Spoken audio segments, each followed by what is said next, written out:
In this module, we shall discuss the reasons why balanced budgets might be suboptimal. The fiscal policy or government budgets play an important role in redistributing wealth across different groups in society. This redistribution may occur across groups over time as well. The budget deficit plays a very important role in this direction. Traditionally, for the fiscal sustainability in the long run, a balanced budget is suggested. The main argument given in favor of balanced budget is that they keep interest rate lower, help increase in investment and income, giving further boost to income and thus to the capacity to save of the economy. This helps the economy grow faster over a long period of time. On the other hand, there are even stronger voices that say that having a rigid balanced budgetary policy every year may actually make the downturns more painful, as during recessions, a cut in expenditure due to fall in revenue collection would make the economy worse off. Actually, following a policy of fiscal deficit during the downturns and a fiscal surplus during the upswings will be more stabilizing than having a balanced budget in each phase. Most economists thus oppose a strict rule requiring the government to balance its budget. There are three causes why optimal fiscal policy may at times call for a budget deficit or surplus. These are stabilization, tax smoothing, and intergenerational redistribution. Hence, in this module, we will discuss these three issues one by one. After studying this module, you shall be able to understand the role of fiscal deficit and surplus in stabilization of economy. Explore why tax smoothing is needed. Understand tax smoothing under certainty. Understand tax smoothing under uncertainty. Examine the issue of intergenerational redistribution through fiscal deficits.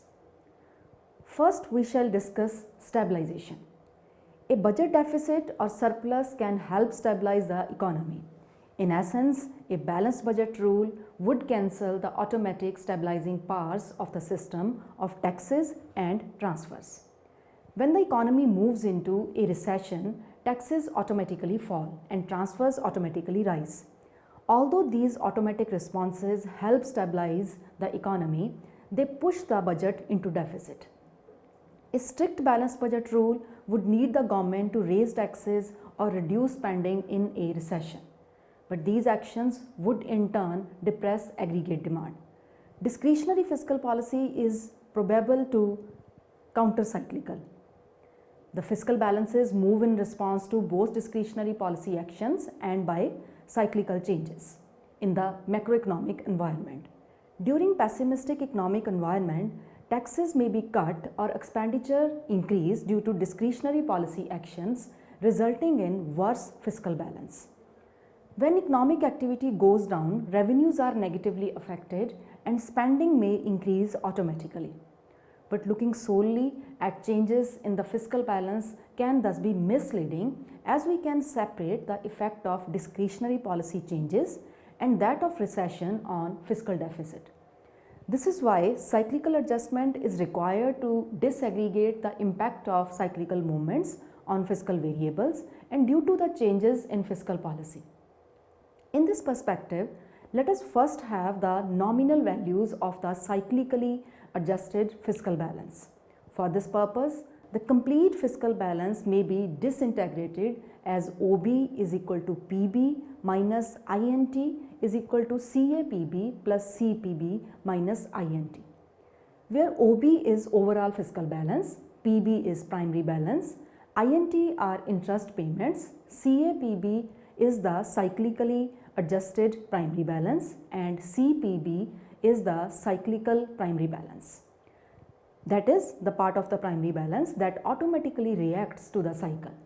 Interest payments are generally kept separate because their movements are independent of the discretionary fiscal policy actions. Similarly, we can also say that the changes in the OB can be decomposed into the automatic response of fiscal variables to changes in output and the response of fiscal variables to change in discretionary policy, and then the changes in interest payments, and this can be expressed as delta OB is equal to delta CPB plus delta CAPB minus delta INT, where delta is the difference between two consecutive years T and T plus 1. Now here we can define the automatic stabilizers or as a change in cyclical primary balance, and can be expressed as AS is equal to delta CPB is equal to delta OB minus delta CAPB plus delta INT. Automatic stabilizers are one of the factors that explain changes in overall balances, that is delta OB. These stabilizers help stabilize the business cycle and are automatically triggered by the changes in the public revenue as well as expenditure. Taxes, particularly the direct taxes, are a function of income and therefore change automatically according to the cycle. During recession, with lower growth and correspondingly lower business profits or pre-tax household income, the government's tax take will be lower while disposable income and hence consumption will decline. But the marginal propensity to consume being less than 1, the decline in consumption will be less than that of the pre-tax income. This will provide an element of stability in the economy. Further, the progressive nature of the tax also has the capacity to provide an added degree of stability compared to flat income taxes. Similarly, some spending programs also react automatically to the cycle, such as unemployment benefits or other social transfers, increase in volume when economic conditions deteriorate. Change in the cyclically adjusted primary balance can be derived from cyclically adjusted revenue and expenditure. In particular, the cyclically adjusted component of revenue, that is RCA, is defined as RCA is equal to R into YP upon Y raised to power ER, where R is the nominal primary revenue, YP is potential output, that is maximum possible output at any given time, Y is the actual output, and ER is the elasticity of revenue with respect to the output gap. This gap can be defined as gap is equal to Y minus YP upon YP. On the expenditure side, the cyclically adjusted primary expenditure can be written as GCA is equal to G YP upon Y raised to power EG, where G is nominal primary expenditure and EG is the elasticity of expenditure with respect to the output gap. After defining the cyclically adjusted expenditure as well as revenue, we can easily find the cyclically adjusted primary balance can be written as CAPB is equal to R YP upon Y raised to power ER minus G YP upon Y raised to power EG. If revenue is unitary elastic, or say the revenues are perfectly correlated with the cycle and expenditure elasticity is equal to 0, that is expenditures are not affected by the cycle, the cyclically adjusted primary balance becomes CAPB is equal to R YP upon Y minus G.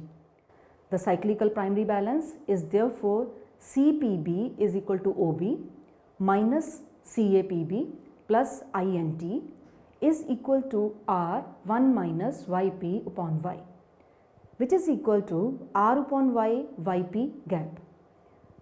Hence, if elasticity of spending is assumed to be 0, the cyclical primary balance depends on the level of taxation as a ratio to GDP, output gap and potential gap. Thus, with help of these methods, we are able to decompose the changes in fiscal balance due to discretionary policy changes as well as automatic effects which act as automatic stabilizers through fiscal deficits as well as surpluses. Moving on to the tax smoothing. The idea of tax smoothing was mainly propagated by Barrow 1979, who focused on government's desire to minimize the distortions associated with obtaining revenue. The distortions created by taxes are likely to increase more than proportionally with the amount of revenue raised. Barrow says that a tax has no distortion cost to first order. Thus, for low taxes, the distortion costs are approximately proportional to the square of the amount of revenue raised. When distortions rise more than proportionately with taxes, they are on average higher under a policy of variable taxes than under one with steady taxes at the same average level. Thus, the desire to minimize distortions provides a reason for the government to smoothen the path of taxes over time.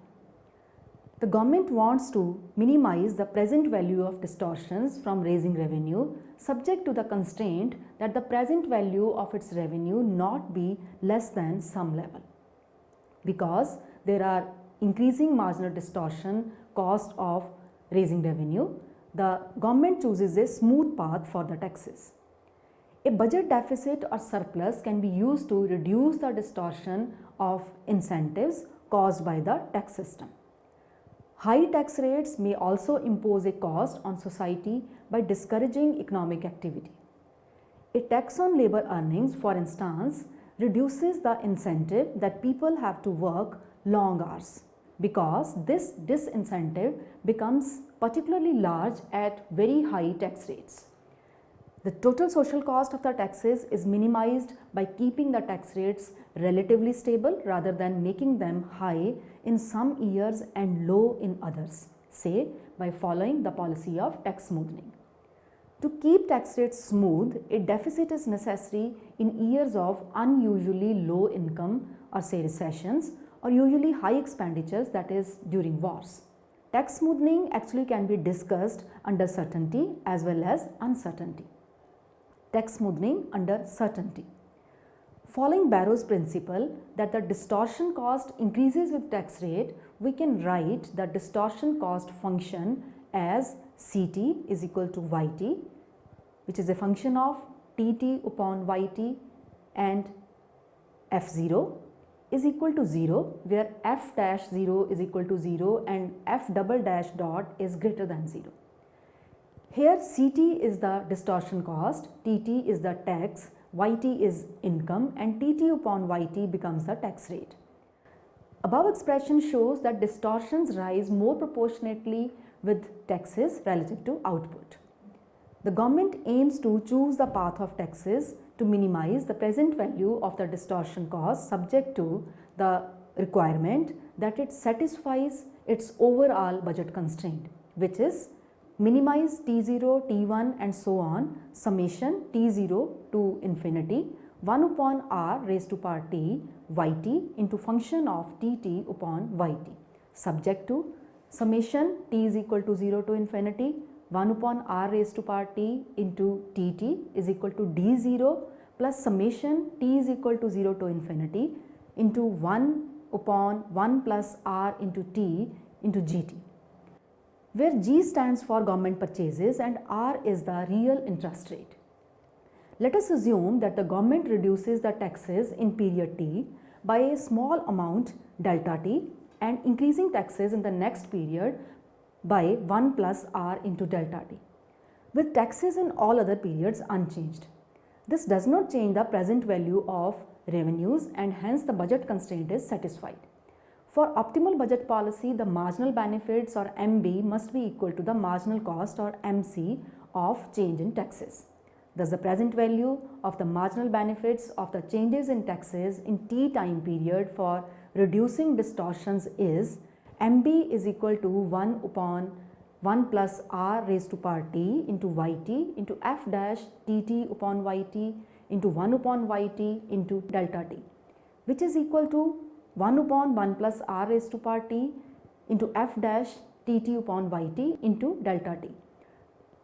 But in T plus 1 time period, the cost of increasing distortions due to increase in tax rate by 1 plus R into delta T will be MC is equal to 1 upon 1 plus R raised to power T plus 1 into Yt plus 1 into F dash Tt plus 1 divided by Yt plus 1 into 1 upon Yt plus 1 into 1 plus R to be multiplied with delta T, which is again equal to 1 upon 1 plus R raised to power T into F dash Tt plus 1 Yt plus 1 into delta T. As the marginal benefits and the marginal cost are to be equal, 1 plus r raised to power t into f dash tt upon yt into delta t is equal to 1 upon 1 plus r raised to power t into f dash tt plus 1 divided by yt plus 1 into delta t. That is, f dash tt upon yt is equal to f dash tt plus 1 upon yt plus 1. This requires that tt upon yt is equal to tt plus 1 divided by yt plus 1. That is, the tax rate should remain constant over time. Thus, it is only the smooth taxes that minimizes the distortion cost. Now, let us discuss tax smoothing under uncertainty. Under uncertainty, the government's problem is to minimize the expected present value of the distortions from raising revenue with a given budget constraint, that the present value of the tax revenues must equal initial debt plus the present value of the purchases. Here too, we take the same case that taxes in period T are reduced by small amount delta T and then increase it by 1 plus r into delta T in T plus 1 time period to satisfy the budget constraint. If the government is optimizing, this change does not affect the present value of the distortions, and we can say that f dash tt upon yt is equal to et into f dash tt plus 1 divided by yt plus 1, where et dot denotes expectations based on the information available in period T. Thus, there cannot be predictable changes in marginal distortion cost of obtaining revenue. Thus, tt upon yt is equal to et tt plus 1 over yt plus 1. Next, we discuss the intergenerational redistribution. In modern economies, the taxes are more known as redistributive processes.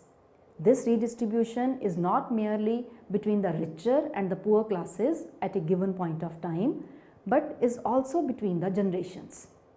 The examples of such intergenerational redistribution include expenditures for healthcare and the payments to the retired, or even spending for welfare, education or other human capital formation to the lower economic classes.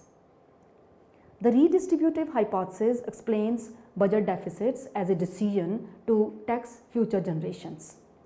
Kuckerman and Melzer, 1989, show that in a growing economy, those who would like to leave negative bequests to future generations for their current benefits always vote for deficits. Although a majority does not always prefer deficits, but the number of those who favor deficit spending rises with the spread of the distribution of income in their favor, the variability of income and other factors. It is generally blamed that the myopic pressure groups force the government to adopt a policy that lower taxes and higher debt burden. This leaves higher disposable income to the present generation, but transfer the burden of debt in terms of higher taxes to future generations. However, there are equally strong views which say that the mechanisms that removes the effect of debt is intergenerational transfer. An increase in debt today to finance tax reduction is offset by higher savings at higher disposable income. The current generation leaves to its descendants both more debt and more wealth with which to service or pay the debt. The net effect is zero on both current and future generations. Negative saving caused by increasing the government budget is fully offset by higher private saving, and conversely, so that saving remains unchanged. There are some other arguments in favor of such redistributions, such as if the current generation fights a war to preserve freedom, future generations benefit as well and should bear some of the burden. To pass on some of the war's cost, the current generation can finance the war with a budget deficit. The government can later retire the debt by levying taxes on the next generation. These considerations lead most economists to reject a strict balanced budget rule. At the very least, A rule for fiscal policy needs to take account of recurring episodes such as recessions and wars, during which it is reasonable for the government to run a budget deficit. A model by Alex Quickerman and Alan Meltzer in 1989 is important to analyze income transfers across groups and across generations. They introduce the political structure of a representative democracy to derive collective choices to show that debt neutrality may not always exist and fiscal deficits do have real effects on the economy. This model also implies that debt will be larger the greater the spread of the wealth distributions across individuals. It states that the fiscal deficits will be greater the more unequal the distribution of income and the greater the number of the individuals who are at the lower tail of the distribution. It emphasizes that if feasible, the forces that lead to the state to redistribute income across different groups at any point of time will also lead it to transfer wealth across generations through debt financing of the expenditures. More generally, if we do not live in a Ricardian world, that is, the Ricardian equivalence does not operate, then deficits can be used by individuals as an institutional vehicle for the redistribution of wealth across generations. We can discuss here two possibilities. One, when the present generation do not leave any bequest for its future generations, and second, when they leave a positive bequest. If there is no bequest, deficits per capita can be viewed as the increment to tax liabilities imposed on the average member of a future generation. On the other hand, if the bequests are left, the Ricardian equivalence may hold true, and the deficit per capita can be viewed as the average size of the bequest each individual of the current generation must leave annually for future generations. In other words, we can say that if bequests are not operative, the deficits in the current period measured as a percentage of GNP can represent the average tax rate on future generations, and if the bequests are fully operative, they represent the average size of the bequest rate of the current generation. In effect, deficits as a percentage of GNP establish the bounds on the lump sum average tax or bequest rate required to finance or offset the deficit when population growth is equal to the interest rate on the debt. Thus, the deficits provide a vehicle for the intergenerational redistribution of wealth. In effect, when the current generation votes to redistribute income from some of their members to others of the same generation by increasing taxes, they will also seek to expand the tax base by relying on the wealth of future generations and increase the size of the deficit. In this way, redistribution across groups and across generations should be positively correlated. On the other hand, if Ricardian equivalence holds, then rational individuals know that deficit financing is an ineffective tool for achieving the desired intergenerational transfer of wealth, and therefore they must resort to taxing the wealth of the current generation, since that is the only feasible tax base. Let us now summarize what we have learnt in this module. The traditional view of public finance actually see it in terms of private finance, only where the expenditures must be equal to the incomes, and if there are any deficits at any point of time, then these should be wiped out as soon as possible. Such policies are favored for long-term fiscal sustainability. There are several arguments that say that leading the economy on a smooth growth path, a balanced budget is the best policy. But most economists go against a rigid policy of balanced budget. According to them, following the policy of balanced budget during the business cycles is always suboptimal and turns the process of slowing down or heating up of the economy more painful. Therefore, following the policies of fiscal deficits or fiscal surpluses is more appropriate policy during the downturns and upswings of the business cycles.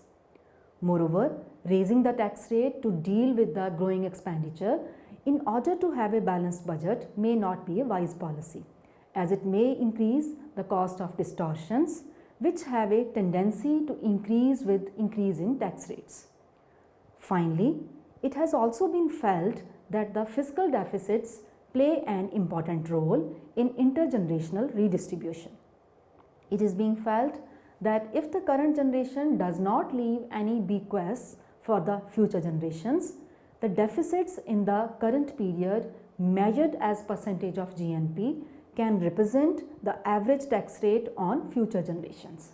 And if the bequests are fully operated, they represent the average size of the bequest rate of the current generation.